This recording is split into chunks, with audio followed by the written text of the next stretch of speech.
गौ माताओं पर कितना बड़ा संकट आया हुआ है। ये संकट प्राकृतिक नहीं है। अगर आप इसको कोई प्रकृति की बीमारी समझ रहे हो तो नहीं, ऐसा नहीं है। ये संकट सोची समझी साजिश है। ये संकट भगवान का फैलाया हुआ नहीं, इंसान का फैलाया हुआ है।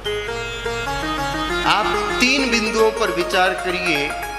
ये बीमारी जहां से शुरू हुई है वो 3 जगह है, सौराष्ट्र, कच्छ और जैसलमेर।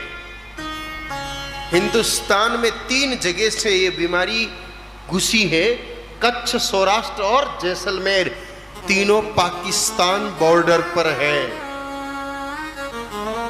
थोड़ा गहराई से विचार करना चंद्र प्रकाश जी, और मेरी ये बात हो सके तो सेंटर तक पहुंचाने की कोशिश करना।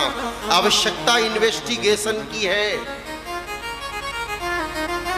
कोरोना के समय जहां जहां गो चिकित्सालय थे और गो चिकित्सा से लोगों का उपचार हुआ, वहां लोग मरे नहीं।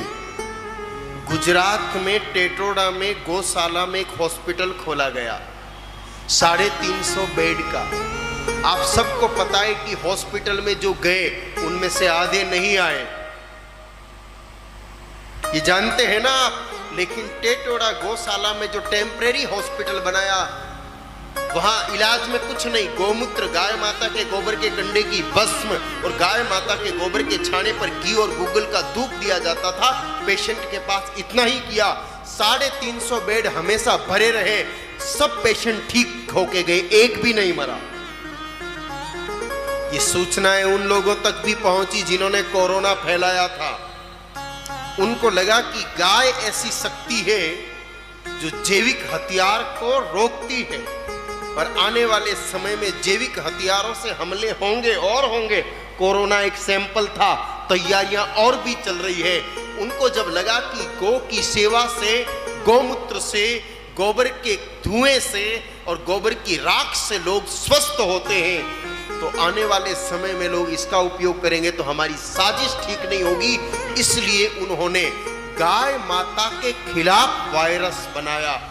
देखिए, भैंसों पर इफेक्ट नहीं कर रहा है, बकरी पर असर नहीं कर रहा है, घोड़े पर असर नहीं कर रहा है, भेड़ पर असर नहीं कर रहा है, कुत्ते पर असर नहीं कर रहा है, शुद्ध जर्सी पर असर नहीं कर रहा है, शुद्ध होलिस्टन पर असर नहीं कर रहा है। या तो देसी गाय माता पर असर कर रहा है या मिक्स जर्सी होलिस्टन पर ही ये असर कर रहा है। यानी कि बिल्कुल देसी गाय माता को खत्म करने के लिए ये वायरस कहीं तैयार हुआ है। मैं ये नहीं कहता कि पाकिस्तान में ही तैयार हुआ, तैयार कहीं और हुआ होगा, लेकिन पाकिस्तान के रास्ते से ये तीनों जगह बॉर्डर पर है पाकिस्तान की। कच्छ पर भी बॉर्डर है, सौराष्ट्र पर भी बॉर्डर है और जैसलमेर पर भी पाकिस्तानी बॉर्डर है। ये बना किसी लैब में और पाकिस्तान के रास्ते से हिंदुस्तान की इन 3 जगहों से ये एंटर हुआ और धीरे धीरे अब आगे बढ़ता जा रहा है पूरे हिंदुस्तान की गौ माताओं को खत्म करने के लिए।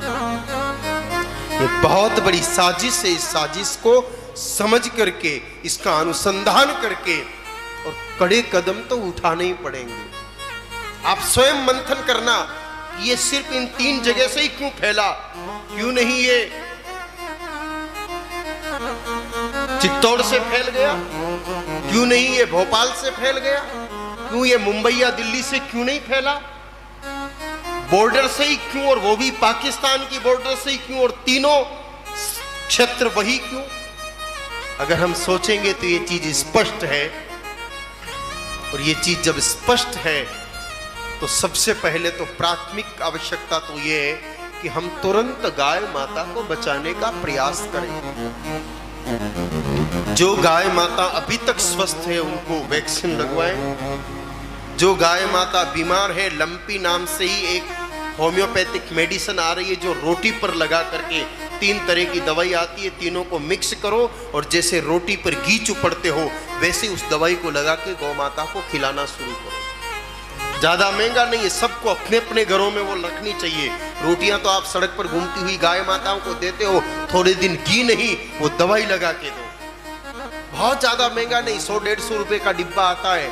अपने अपने घर में इस समय सब वो डिब्बे रखिए।